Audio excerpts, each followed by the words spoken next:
కూడా రసం ఎలా పెట్టుకోవాలో చూపిస్తాను. చాలా బాగుంటుంది, ఒకసారి ట్రై చేయండి. ముందు చింతపండు నానబెట్టుకోండి, దాంట్లో కొంచెం కడిగి నానబెట్టుకోండి ఫ్రెండ్స్. దాంట్లో ఉప్పు వేసి పక్కన పెట్టుకోండి. అది కొద్దిసేపు నానినాక ఇలా పులుసు తీసి పెట్టుకోండి. దీంట్లో ఏమవుతుంది ఫ్రెండ్స్, ఇలాగే పెట్టేసుకోండి. మిర్చి, ఉల్లిపాయ, టమోటా వీటిలో వేసుకొని పసుపు,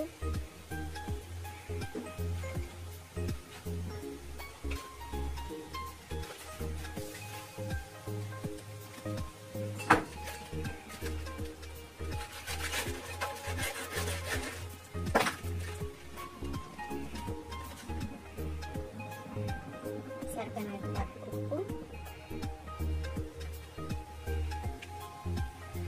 లేదా కరివేపాకు రెమ్మ, దీంట్లో మిరియాలు నలకొట్టేయాలి.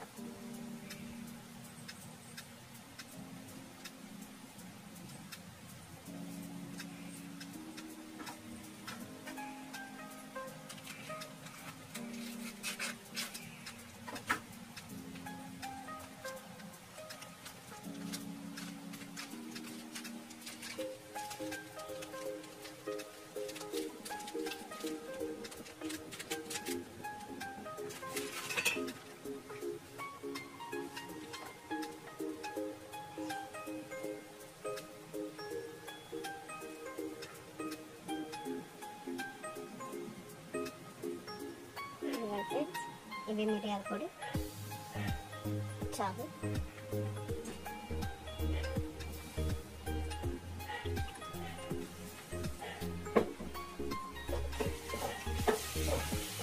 ఇది కాగే వరకు మరిగేటప్పుడు చూపిస్తాను ఫ్రెండ్స్. దీన్ని మరిగిన లైట్గా షుగర్ యాడ్ చేసుకోండి. మరిగేటప్పుడు ఈ రసం కూడా మీకు ఎక్కడెందుకు చెప్తుంది ఫ్రెండ్స్. ఇది నలుగురికి పెట్టుకోవాలంటే మొత్తం వేయండి, లేదు ఒకళ్ళు ఇద్దరు పెట్టి సగం వేయండి ఫ్రెండ్స్. ఇది బాగా మరిగేటప్పుడు మళ్ళీ చూపిస్తాను. చెప్పాను ఫ్రెండ్స్, మరిగేటప్పుడు చూపిస్తాను అని. రసం పౌడర్ చెప్పాను మీకు ఇందాక.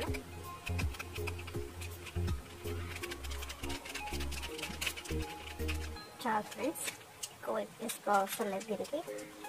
లేదు మనం సొంతంగా తయారు చేసుకోవాలని చూపిస్తాను ఫ్రెండ్స్, అది కూడా ఎలా తయారు చేసుకోవాలి.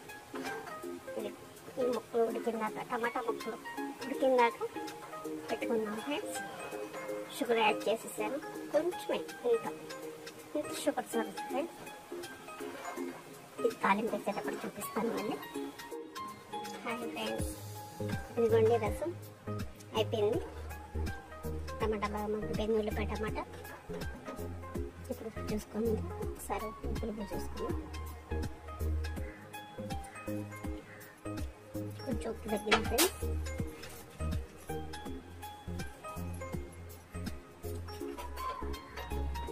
ఇది పక్కన పెట్టేసుకొని పోపు పెట్టేసుకున్నాం. ఇప్పుడు ఇంకా రసంలోకి పోపు,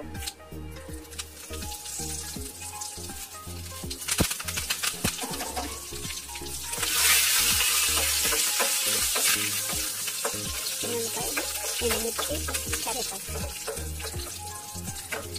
ఇష్టం ఫ్రెండ్స్. చాలా మంది వేసుకోవాలని వేసుకోవచ్చు, నాకు అవసరం.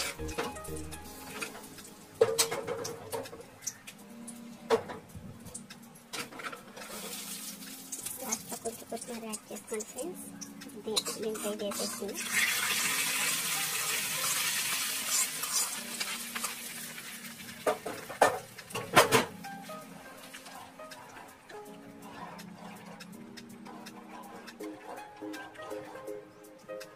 అయిపోయింది కమ్మటి రసం, సూపర్ రసం. చాలా టేస్టీగా ఉంటుంది. కొంచెం మీరు ట్రై చేసి చూడండి. రసంలో కొంచెం పంచదార కానీ బెల్లం కానీ వేసుకోండి ఫ్రెండ్స్, చాలా బాగా వస్తుంది. ట్రై చేసి చూడండి.